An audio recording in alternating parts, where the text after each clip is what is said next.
get back to the Republican Party's failure to replace Obamacare. Our next guest says this debacle will not hurt President Trump with his base.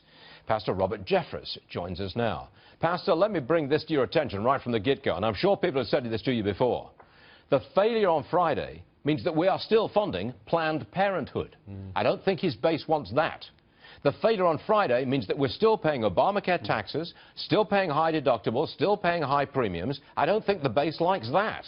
How do you make out that somehow or other the base is in favor of what happened on Friday?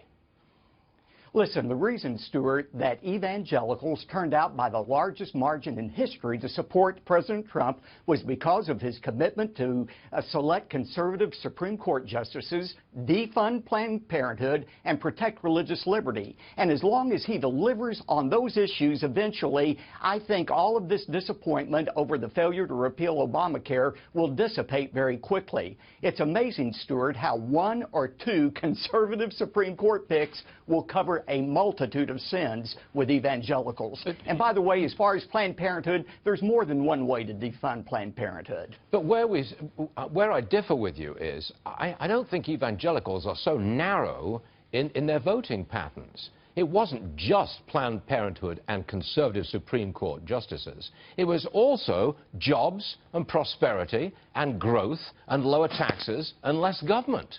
And on those issues, the president, at this point, he's not delivered.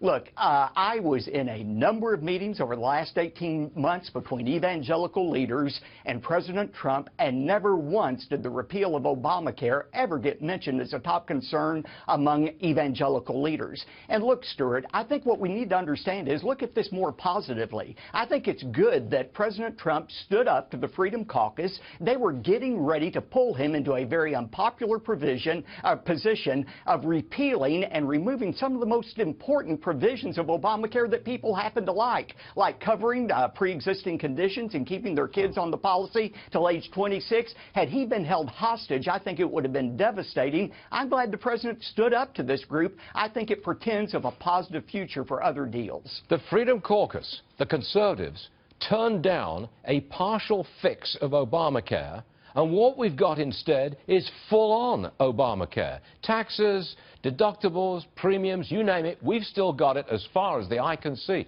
I simply cannot see how that's a success.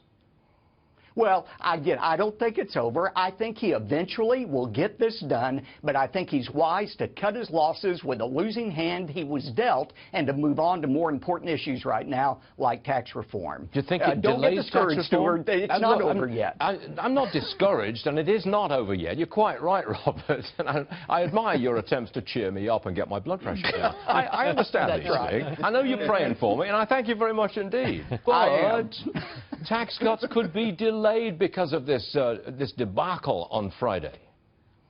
Look, Stuart, I'm very conservative, but I also realize this country is not far right. It's center to center right, and I think President Trump has a better chance of cobbling together a coalition without the Freedom Caucus, at least on this issue, than he does being held hostage by it. And I think this shows that President Trump is a strong leader. He knows when he has a losing hand being dealt to him, and he'll live to fight another day on this issue. He's reached out for support from the Democrats. Which taxes do you think a Democrat would cut?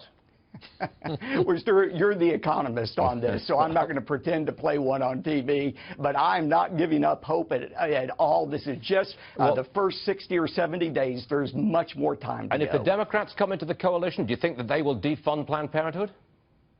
Well, I think President Trump is going to have to carry through on this provision to maintain his evangelical support, and I think he will do it eventually. Okay. You see things sunny side up this Monday morning, and I admire your positive outlook and your big smile. Okay. Thank you, Stuart. Robert, thanks for joining us. So we will see you again real soon. God bless.